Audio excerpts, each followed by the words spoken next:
জলবায়ু উদ্বাস্তুদের জন্য কক্সবাজারে বিশ্বের বৃহত্তম জলবায়ু পুনর্বাসন প্রকল্প আজ উদ্বোধন করবেন প্রধানমন্ত্রী শেখ হাসিনা। 109 জন কর্মী করোনা আক্রান্ত, তবুও থেমে নেই থার্ড টার্মিনাল নির্মাণের কাজ। নির্দিষ্ট সময়েই শেষ করার আশা।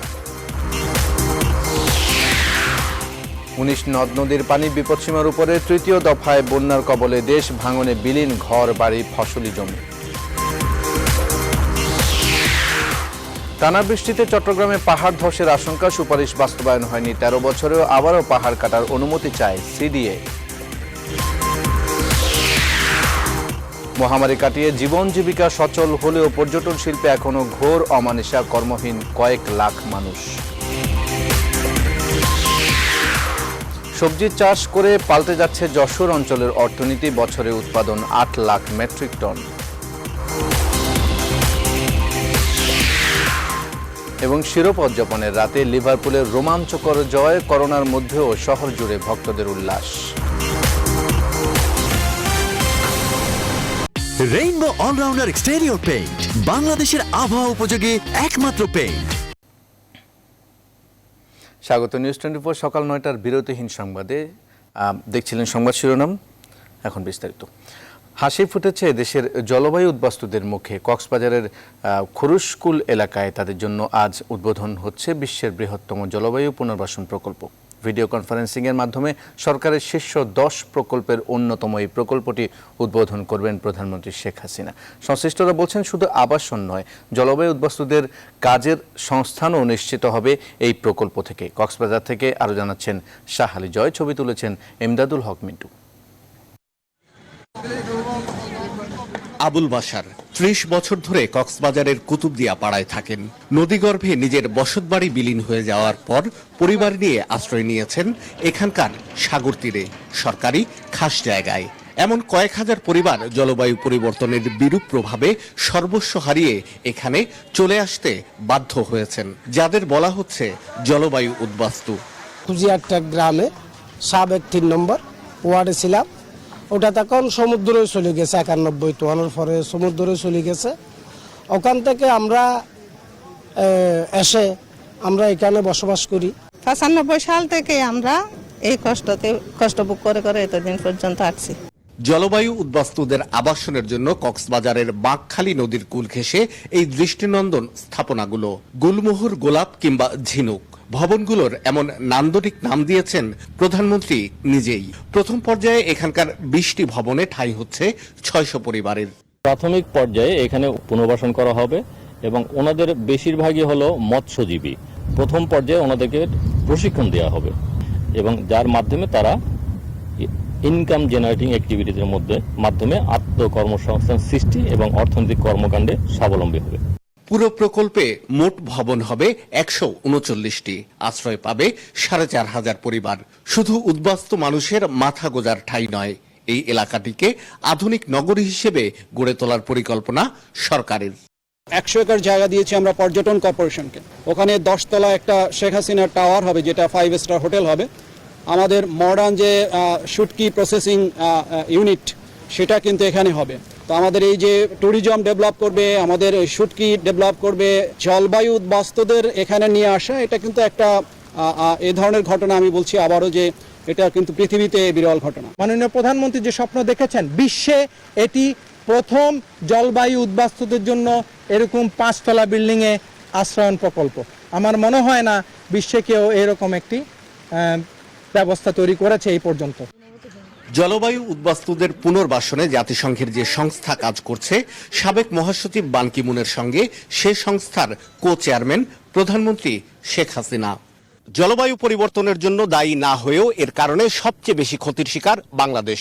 ক্ষতিগ্রস্ত মানুষদের জন্য তাই উপকূলীয় জেলা কক্সবাজারে নির্মাণ করা হয়েছে এই আশ্রয়ন কেন্দ্রের, যেখানে সর্বস্ব হারানো মানুষ শান্তিতে বসবাসের স্বপ্ন দেখছেন। শাহ আলী জয়, নিউজ 24, কক্সবাজার।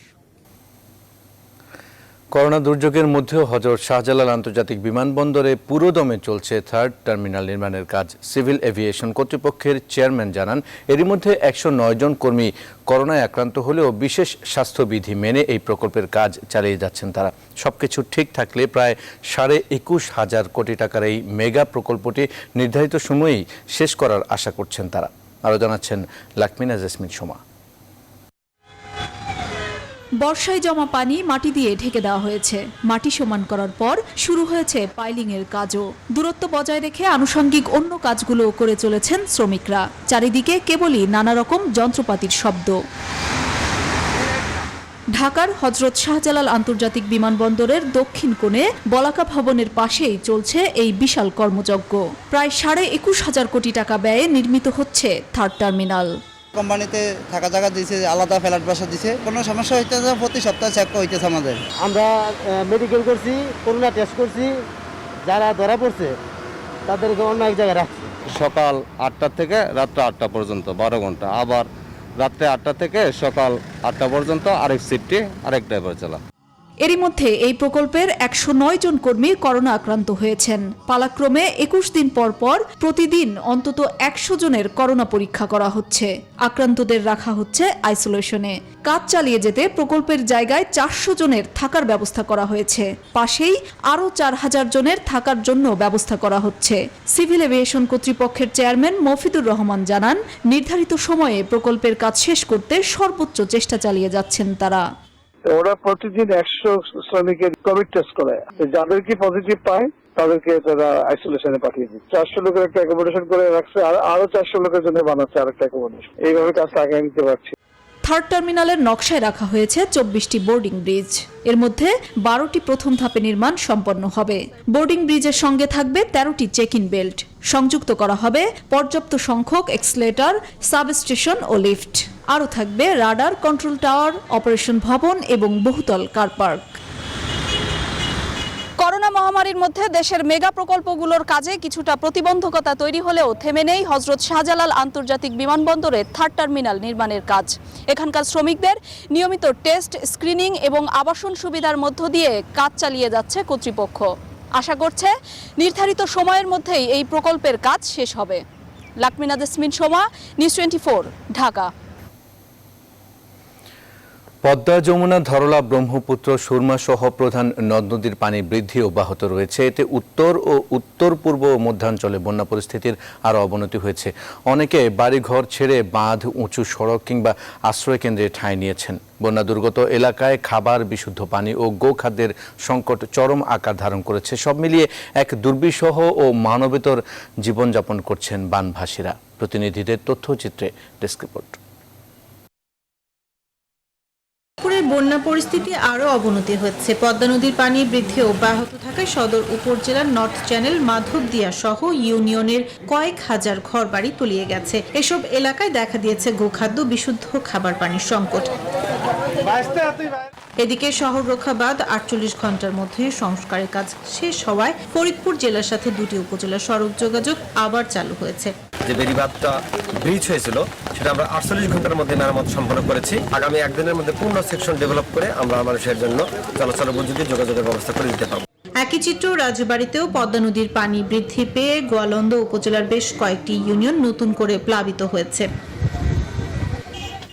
জামালপুরে আবারও বাড়ছে যমুনার পানি। পানিবন্দী এখানকার 10 লাখ মানুষ। দুর্গত এলাকায় পানিবাহিত নানা রোগ ছড়িয়ে পড়েছে।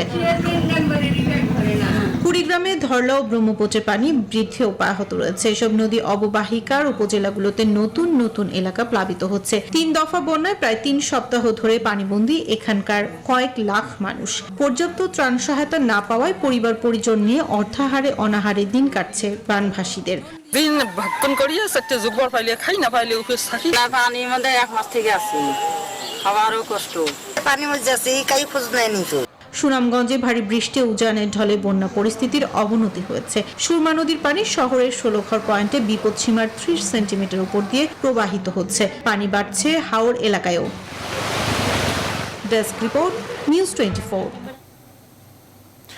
তিস্তার ভাঙন থেকে রক্ষায় কুড়িগ্রামের বুড়িরহাট স্পারের মাটির তৈরি একটা অংশ নদীর প্রবল স্রোতে বিলীন হয়ে গেছে। সোমবার রাতে ৩৫০ মিটার দীর্ঘ এই স্পারটির ৫০ মিটার অংশ ধসে পড়েছে। হুমকির মুখে রয়েছে বুড়িরহাট ও কালীরহাট বাজার সহ গাবুর হেলান গ্রামের স্পারটিও। এই অবস্থায় ভাঙন আতঙ্কে দিন কাটাচ্ছেন এখানকার কয়েক হাজার মানুষ।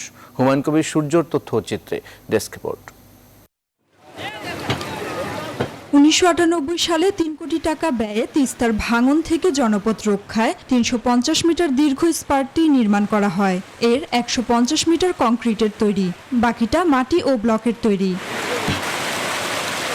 স্থানীয়রা জানান, গত কয়েকদিন ধরে তিস্তার মূল স্রোতধারাটি সরাসরি আঘাত করছিল এই স্পারকে। পানি উন্নয়ন বোর্ডের তত্ত্বাবধায়নে শত শত শ্রমিক পালা করে দিনরাত স্পারটি রক্ষার চেষ্টা করেছে। তারপরেও তিস্তার প্রবল স্রোতে মাটির অংশের ৫০ মিটার ভেঙে যায়। স্পার ভাঙার সাথে সাথে নদী গর্ভে বিলীন হয় বেশ কিছু বসতবাড়ি। এ অবস্থায় ভাঙন আতঙ্কে দিন কাটাচ্ছেন কয়েক হাজার মানুষ। এই বাড়িগুলো সব হুমকির সম্মুখীন এবং সাথে আমাদের এই যে মসজিদ এবং একটা বাজার আছে, জমাজম তো সব ভাঙে যাইতেছেন। বাড়ি তো থাকে না থাকে, টেকে কি না টেকে, এরা সংস্কার করুক এবং আমাদের গ্রামকে রক্ষা করুক। সংশ্লিষ্টরা বলছেন, প্রবল ঘূর্ণিস্রোতের কারণে স্পারের ৫০ মিটার বিলীন হয়েছে, তবে বাকি অংশ রক্ষায় নানা উদ্যোগ নেওয়া হয়েছে। তীব্র স্রোতের কারণে এবং নদী ভাঙনের কারণে এটার আমাদের যে আর্দেন শ্যাঙ্ক এটার ৫০ মিটার অংশ ধসে গেছে। তো আমরা ইতিমধ্যে সেখানে কাজ করতেছি এবং আমরা যাতে না ভাঙে সেই ব্যবস্থা নিচ্ছি। আমরা অর্থ ধর্ম নিয়ে আসবো আমরা বাদগুলো আমরা করবো। এটা এই স্পারটি তিস্তা নদীর ভাঙন থেকে বেশ কয়েকটি গ্রামকে রক্ষা করেছিল। তাই স্পারটি মেরামত না করলে শত শত পরিবার নিঃস্ব হয়ে যাবে। দ্রুতই এই স্পারটি রক্ষায় কার্যকর পদক্ষেপ নেবে প্রশাসন, এমন দাবি এলাকাবাসীর। Desk report, news 24। এদিকে ফরিদপুরে মধুমতি নদী ভাঙন তীব্র আকার ধারণ করেছে। গেল ২ মাসের ভাঙনের নদীগর্ভে বিলীন হয়েছে আলফাডাঙ্গার ৪টি ইউনিয়নের শতাধিক বসতবাড়ি, মসজিদ, মাদ্রাসা সহ বহু স্থাপনা। হুমকির মুখে রয়েছে বেশ কয়েকটি স্কুল, মাদ্রাসা, বসত ভিটা ও বাজার। সংশ্লিষ্টরা বলছেন, ভাঙন রোধে বালু ভর্তি জিও ব্যাগ ফেলা সহ নানা উদ্যোগ নেওয়া হয়েছে। খায়রুজ্জামান সোহাগের তথ্য ছবিতে ডেস্ক রিপোর্ট। নদীগর্ভে ভিটেমাটি হারিয়ে এভাবেই কান্না করছিলেন আলফাডাঙ্গা গোপালপুর ইউনিয়নের খলিলুর রহমান।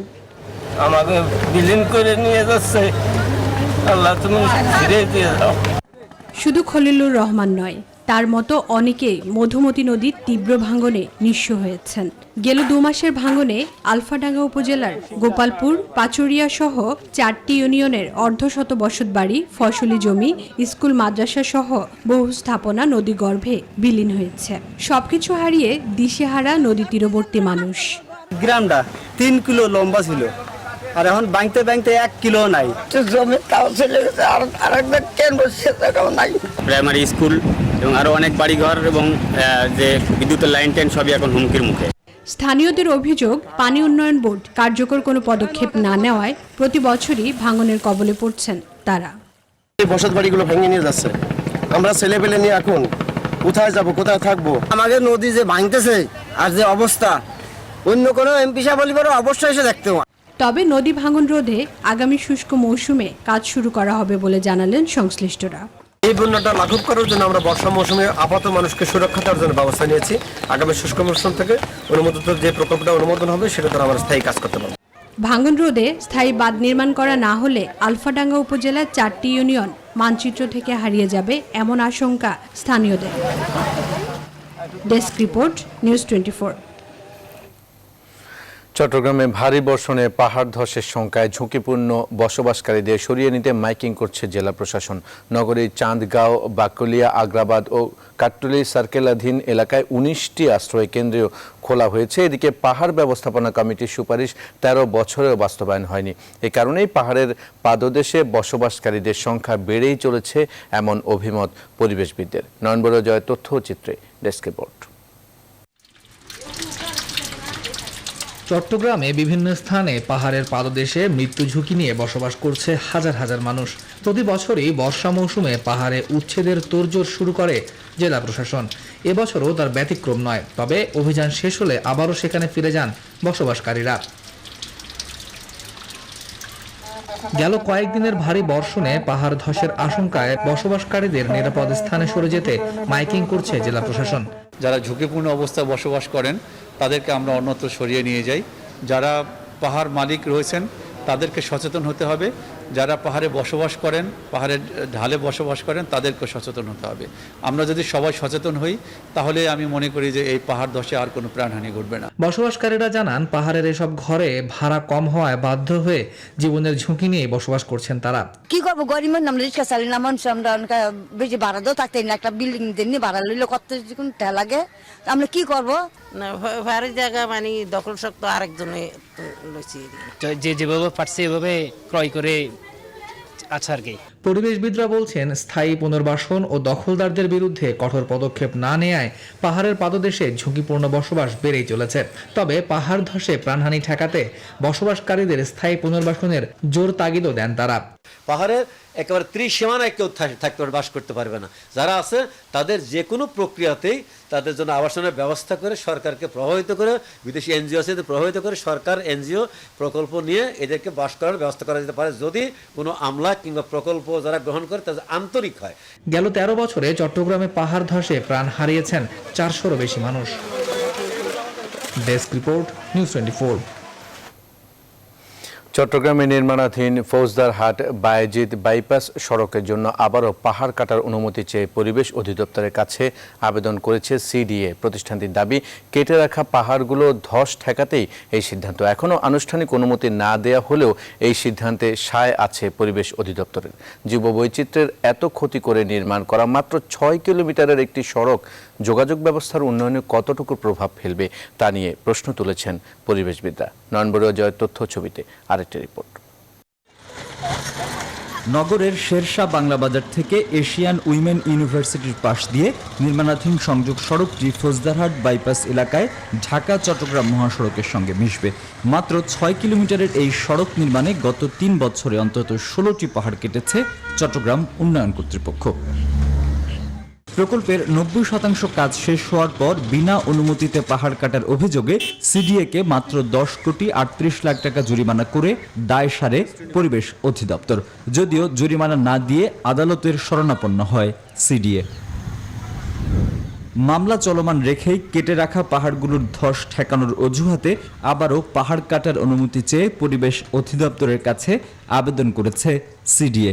তারা আমাদেরকে অনুমোদন দেবে কিভাবে স্লোপ করে পাহাড়টা কাটতে হবে, এটা পাওয়ার পরে আমরা কাজ শুরু করব। পাহাড়গুলো তো আমাকে কাটতে হবে, স্লোপ করে কাটতে হবে, নাহলে এটা একটা ডিজাস্টার হয়ে যাবে সামনে। সিডিএর সঙ্গে একমত পরিবেশ অধিদপ্তরও। তবে প্রতিষ্ঠানটি বলছে পরীক্ষা নিরীক্ষা ছাড়া এবার আর সিডিএকে মনগড়াভাবে পাহাড় কাটতে দেওয়া হবে না। মিনিমাম যতটুকু দেওয়া প্রয়োজন এতটুকু হয়তো দেওয়া যাবে, কিন্তু এখানে এই 3,32,000-এর ধারে কাছে এটা দেওয়া যাবে। তবে পরিবেশবিদরা বলছেন এই প্রকল্পের সুফলের চেয়ে পরিবেশের ক্ষতি কয়েক গুণ বেশি। একটা পাহাড় যখন কাটা হয় এটাকে কিন্তু আর সৃষ্টি করা যায় না। 50 জন জনগণকে উন্নয়নের সুযোগ দিতে গিয়ে আমি 50 বছরের ক্ষতি করব পরিবেশের এবং সুদূর প্রসারের ক্ষতি করব, যে ক্ষতিটা আমাকে বহুদিন বহন করতে হবে, এটা হতেই পারে না। 320 কোটি টাকা ব্যয়ে মাত্র 6 কিলোমিটার এই সড়কের জন্য আর কত পাহাড় কাটবে সিডিএ, সেই প্রশ্ন রেখেছেন অধ্যাপক Idris Ali. Desk report, news 24। Corona মহামারীর মধ্যেই দেশে চলাচল ও জীবিকা সচল হলেও পর্যটন শিল্পে এখনও ঘোর অমানিসা।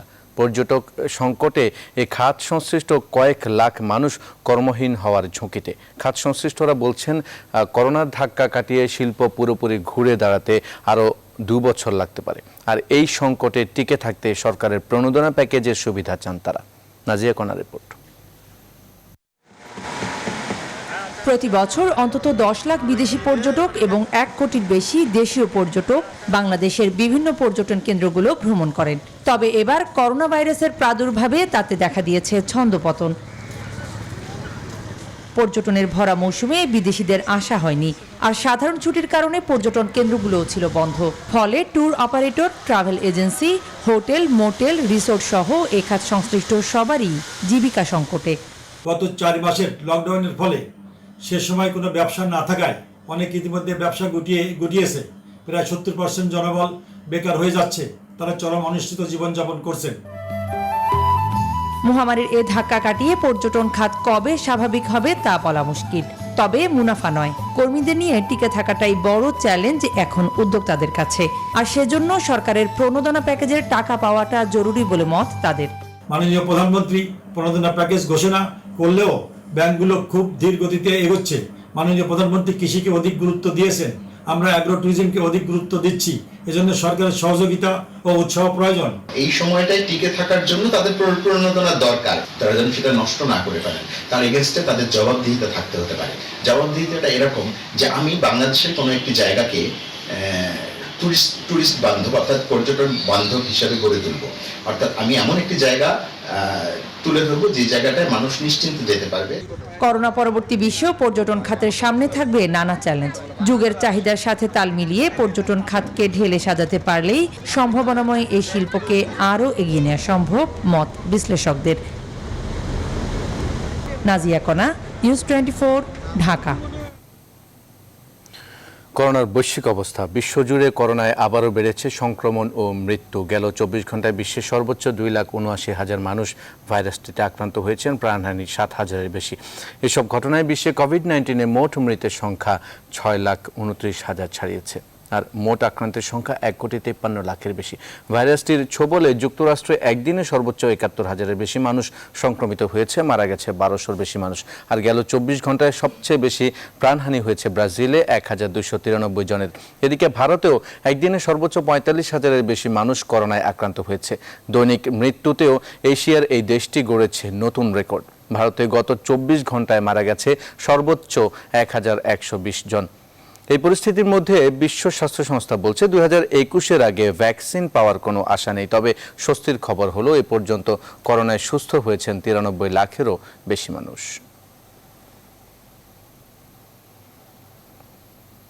ব্রিটেনের অক্সফোর্ডের পর করোনার ভ্যাকসিন নিয়ে সুসংবাদ দিয়েছে আরও কয়েকটি দেশের প্রতিষ্ঠান। মঙ্গলবার জার্মান কোম্পানি বায়োএনটেক এবং যুক্তরাষ্ট্রের প্রতিষ্ঠান ফাইজার জানিয়েছে তাদের সম্ভাব্য উদ্ভাবিত ভ্যাকসিন নিরাপদ। এদিকে তৃতীয় ধাপের ক্লিনিক্যাল ট্রায়ালে প্রবেশের আগেই ভ্যাকসিনটির প্রস্তুতির দাবি করেছে রাশিয়া। অন্যদিকে টিকা তৈরির দৌড়ে এবার মানবদেহে পরীক্ষামূলক কার্যক্রম শুরু করেছে ব্রাজিল। আসমাতুলির ডেস্ক রিপোর্ট। কোভিড-19 প্রতিরোধে তুলনামূলকভাবে কম সময়ে করোনার ভ্যাকসিন তৈরির চূড়ান্ত ধাপে পৌঁছেছে যুক্তরাজ্যের অক্সফোর্ড ইউনিভার্সিটির সম্ভাব্য প্রতিষেধকটি। সোমবার ভ্যাকসিনের প্রথম ধাপের পরীক্ষার ফলাফলে এটি নিরাপদ এবং রোগ প্রতিরোধ ক্ষমতা গড়ে তুলতে সক্ষম বলে জানানো হয়।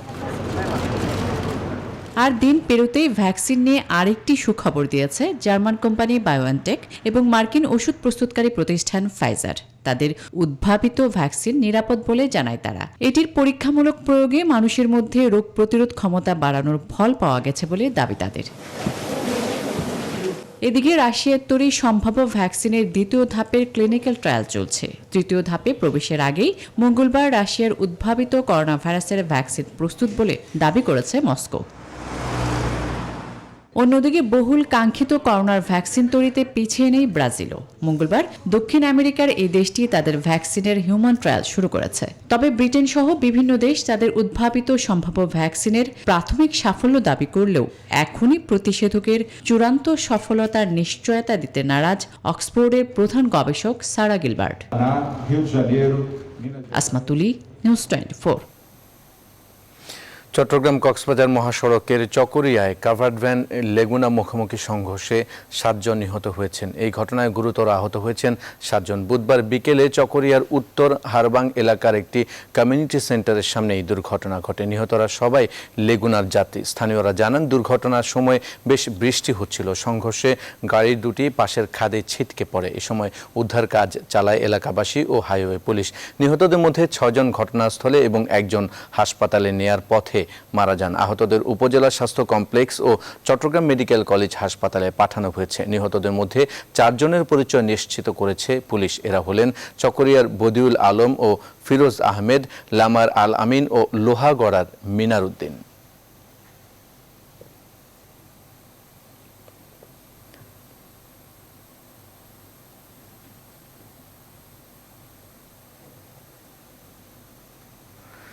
মাদকদ্রব্য নিয়ন্ত্রণ অধিদপ্তর রাজধানীতে ভ্রাম্যমাণ অভিযান চালিয়ে 400 বোতল ফেন্সিডিল উদ্ধার করেছে। বুধবার রাতে মাদকদ্রব্য অধিদপ্তরের উত্তরের সহকারী পরিচালকের নেতৃত্বে এই অভিযান পরিচালিত হয়। মহাখালী এলাকায় একটি মাইক্রোবাস তল্লাশি করে 321 বোতল ফেনসিডিল উদ্ধার করা হয়। এরপর ড্রাইভারের তথ্যের ভিত্তিতে মেরুলবাড্ডা এলাকার আরও একটি বাসা থেকে আরও 79 বোতল ফেনসিডিল সহ একজনকে আটক করেন তারা। এই ঘটনায় মোট 2 জনকে আটক করা হয়েছে। উক্ত ঘটনায় রাজধানীর মহাখালী এবং বাড্ডা থানায় মাদকদ্রব্য আইনে 2টি পৃথক মামলার কথা জানিয়েছেন মাদকদ্রব্য অধিদপ্তর।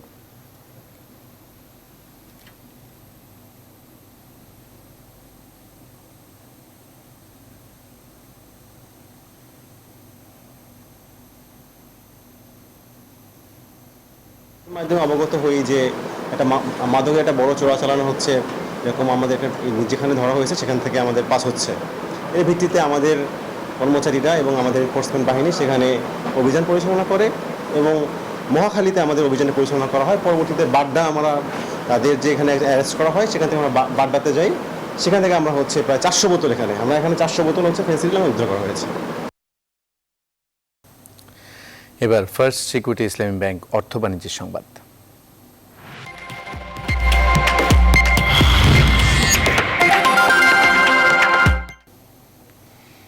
যশোরের 32,000 হেক্টর জমিতে বিভিন্ন ধরনের সবজির চাষ করেন কৃষকরা। প্রতি বছর উৎপাদন হয় প্রায় 8 লাখ মেট্রিক টন সবজি। এসব সবজি বিক্রি করে জীবিকা নির্বাহ করেন এখানকার কয়েক হাজার কৃষক। তবে ঘূর্ণিঝড় আমফান ও করোনার কারণে আর্থিক লোকসানের মুখে পড়েন তারা। তবে বর্তমানে সবজির দাম ভালো পেয়ে খুশি ক্ষতিগ্রস্ত কৃষকরা। রিপন হোসেনের তথ্যচিত্রে ডেস্ক রিপোর্ট। কৃষি বিভাগের তথ্য মতে দেশের মোট চাহিদার 60 থেকে 65% সবজি উৎপাদন হয় যশোরে। বর্তমানে বেগুন, পটল, করলা, শসা সহ বিভিন্ন প্রকার সবজির চাষ করছেন কৃষকরা। এসব সবজি যশোরের 7 মাইল, বাড়িনগর সহ বিভিন্ন বাজারে বিক্রি হচ্ছে। এখান থেকে রাজধানী সহ বিভিন্ন জেলায় কিনে নিয়ে যাচ্ছেন ব্যবসায়ীরা। কৃষকরা জানান, করোনা ও ঘূর্ণিঝড় আমফানের কারণে সবজি বিক্রি করতে না পেরে ব্যাপক আর্থিক ক্ষতি হয় তাদের। তবে বর্তমানে সবজির ভালো দাম পেয়ে খুশি তারা। এখন উৎপাদন কম আসছে বলে দামটা খুব বাজারে বৃদ্ধি পেয়েছে। আগে দামটা বেশি ছিল না, এখন দামটা বেশি। যদিও এভাবে দাম থাকে তাহলে আমরা হয়তোবা লসের হার আমাদের কমে যাবে। সংশ্লিষ্টরা বলছেন, কৃষকরা ক্ষতিগ্রস্ত হলেও বাজারে সবজির দর ভালো থাকায় আর্থিক ক্ষতি পুষিয়ে নিতে পারবেন তারা। সার, বীজ বিতরণ সহ কৃষকদের সব ধরনের সহায়তা করছে স্থানীয় কৃষি বিভাগ। কৃষি বিভাগের পক্ষ থেকে তাদেরকে কারিগরি সহায়তা দিয়ে যাচ্ছে, পরামর্শ দিয়ে যাচ্ছে এবং আমাদের পরামর্শ মেনে কৃষকরা চাষবাস করে তারা ভালো দাম পাচ্ছেন বলে কৃষক এই মুহূর্তে অনেক ভালো অবস্থায় রয়েছে। সবজির সঠিক দাম নিশ্চিতে বাজারে মনিটরিং জোরদার করবে প্রশাসন, এমন প্রত্যাশা কৃষকদের। Desk report, news 24।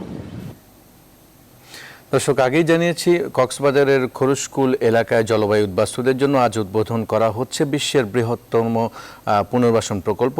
ভিডিও কনফারেন্সিংয়ের মাধ্যমে সরকারের শীর্ষ 10 প্রকল্পের অন্যতম এই প্রকল্পটি উদ্বোধন করবেন প্রধানমন্ত্রী শেখ হাসিনা। এই বিষয়ে বিস্তারিত জানাতে কক্সবাজারের খরুশকুল এলাকা থেকে যুক্ত হচ্ছেন সহকর্মী শাহ আলী জয়। জয়, আজ কখন এটি উদ্বোধন করা হবে আর প্রস্তুতি কেমন দেখছেন?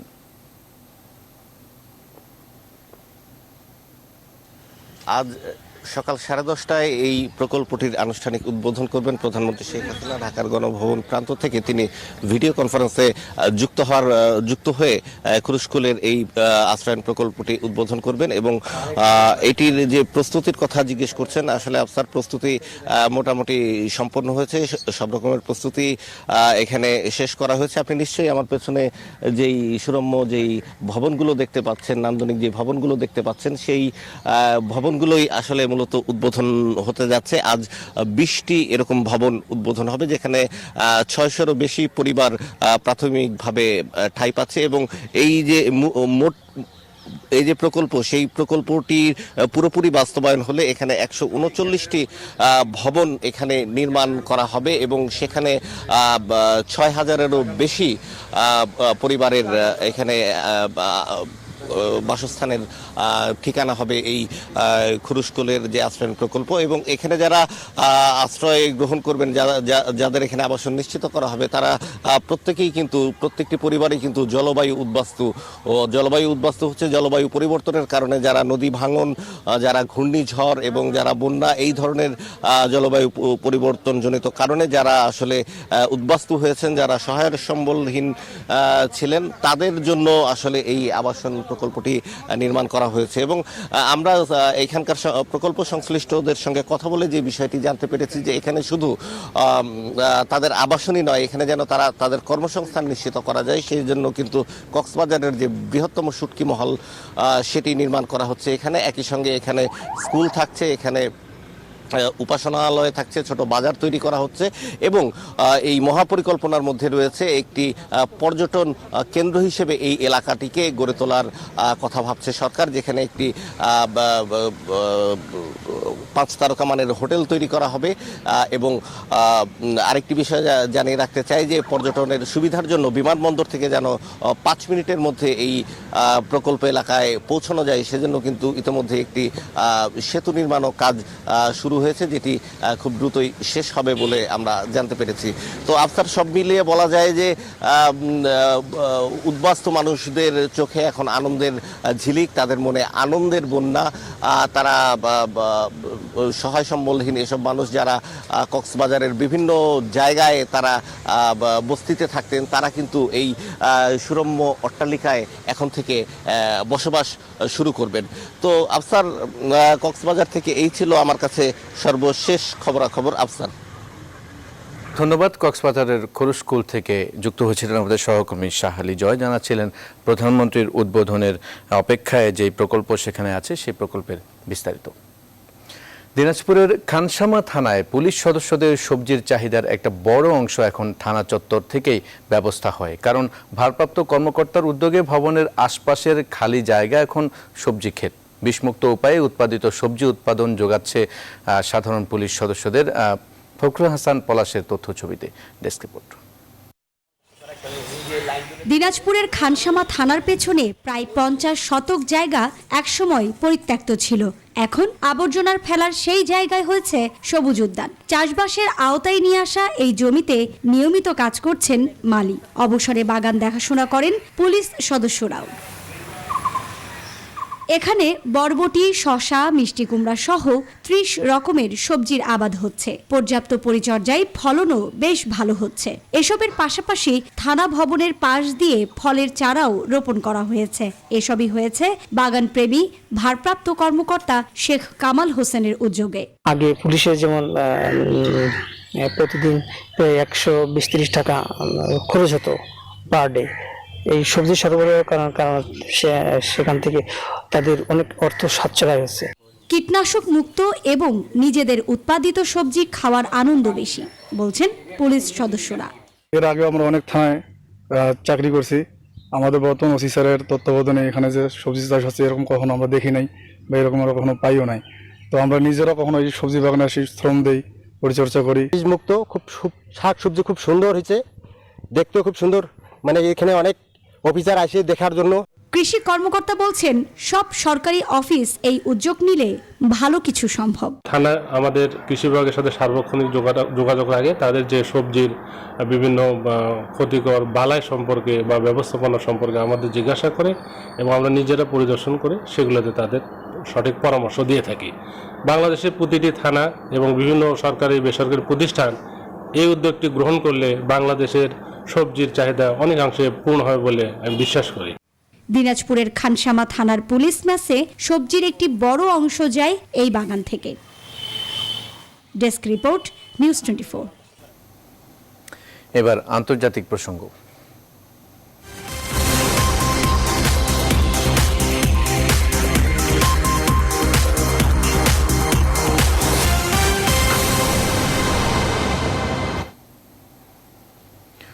করোনা মহামারীর মধ্যেই ভারী বৃষ্টিপাত ও বন্যায় ভারতের আসামে মৃতের সংখ্যা বেড়ে ৮৮-তে দাঁড়িয়েছে। এদিকে চীনে ভয়াবহ বন্যায় ক্ষতিগ্রস্ত বাঁধ পুনর্নির্মাণে মোতায়েন করা হয়েছে প্রায় ৫০,০০০ সেনা। নেপালেও ব্যাপক বন্যা ও ভূমিধসে গৃহহীন হয়ে পড়েছে ১৫ লাখ মানুষ, যার প্রভাবে দক্ষিণ এশিয়া ত্রিমুখী মানবিক বিপর্যয়ের মধ্যে পড়েছে বলে জানিয়েছে international federation of red cross and red crescent societies IFRC। সাজিয়া ইসলামের ডেস্ক রিপোর্ট। মে মাসের শেষ দিকে শুরু হওয়া ৩ ধাপের বন্যায় ভারতের আসামে এখন পর্যন্ত ২৮ লাখ মানুষ বাস্তুচ্যুত হয়েছে। মৃত্যু হয়েছে ৮৮ জনের। ব্রহ্মপুত্র নদের পানি বিপদসীমার ওপর দিয়ে প্রবাহিত হওয়ায় বন্যা পরিস্থিতির উন্নতির কোনো লক্ষণই নেই বলে জানিয়েছে রাজ্যের পানি সম্পদ অধিদপ্তর। মানবেতর জীবনযাপন করছেন বেশিরভাগ বাসিন্দা। বন্যার পানিতে কাজিরাঙ্গা জাতীয় উদ্যানে ৯৬টি প্রাণী মারা গেলেও মঙ্গলবার ৩৭টি বন্যপ্রাণীকে পুনরায় অবমুক্ত করা হয়। এদিকে পার্শ্ববর্তী রাজ্য বিহার ও পশ্চিমবঙ্গেও বন্যা পরিস্থিতির ক্রমেই অবনতি হচ্ছে। চীনে বন্যার ভয়াবহতা আরও বেড়েছে। দেশটির হুজাইহে এবং চুহে নদীর পানি বিপদসীমার ২৯.৪১ মিটার ওপর দিয়ে প্রবাহিত হচ্ছে। বন্যা কবলিত এলাকায় বাঁধ পুনর্নির্মাণে মোতায়েন করা হয়েছে ৫০,০০০ সেনা। নেপালে জুন থেকে শুরু হওয়া বন্যা ও ভূমিধসে প্রায় ১২ লাখ মানুষ গৃহহীন হয়ে পড়েছে। প্রাণ হারিয়েছেন শতাধিক মানুষ। ক্ষয়ক্ষতির পরিমাণ আরও বাড়তে পারে বলে সতর্ক করেছে প্রশাসন। এদিকে করোনায় সৃষ্ট সংকটের মধ্যে মৌসুমি বন্যার প্রভাবে দক্ষিণ এশিয়া ত্রিমুখী মানবিক বিপর্যয়ে পড়েছে বলে জানিয়েছে international federation of red cross and red crescent societies. Sajia Islam, news 24। বিনোদনের খবর জানিয়ে শেষ করছে এখনকার আয়োজন। চীনের মর্যাদা সম্পন্ন সাংহাই আন্তর্জাতিক চলচ্চিত্র উৎসবে জায়গা পেল ২ বাংলার যৌথ প্রযোজনার ছবি মায়ার জঞ্জাল। ইন্দ্রনীল রায় চৌধুরী পরিচালিত ছবিটি প্রযোজনা করেছে বাংলাদেশি নির্মাতা জসিম আহমেদ। মায়ার জঞ্জালের মাধ্যমে ১৫ বছর পর বড় পর্দার জন্য কাজ করছেন অপি করিম। বিস্তারিত জানাচ্ছেন ফাতেমা কাউসার। কথাসাহিত্যিক মানিক বন্দ্যোপাধ্যায়ের ২ ছোট গল্প বিষাক্ত প্রেম ও সুবালা অবলম্বনে সাজানো হয়েছে মায়া জঞ্জাল ছবিটির চিত্রনাট্য। কাহিনী শেষে গিয়ে ২ ছোট গল্প মিলে গেছে একই বিন্দুতে। ২০০৪ সালে মোস্তফা সরোয়ার ফারুকীর পরিচালনায় ব্যাচেলর ছবি অপি করিমের প্রথম চলচ্চিত্র। ডেভরি অব ডিজায়ার হতে যাচ্ছে তার দ্বিতীয় চলচ্চিত্র। কলকাতার মেয়ে সোমা, স্বামী আর একমাত্র সন্তানকে নিয়ে তার সংসার। বেকার স্বামী, তাই সন্তানকে ইংলিশ মিডিয়ামে পড়াতে চাকরি করতে হচ্ছে সোমাকে। এমন টানাপোড়েনের সংসারেও কমতি নেই ভালোবাসার। এমন গল্পে নির্মিত মায়া জঞ্জাল ছবিতে অপি করিমের স্বামী চরিত্রে দেখা যাবে কলকাতার ঋত্বিক চক্রবর্তীকে।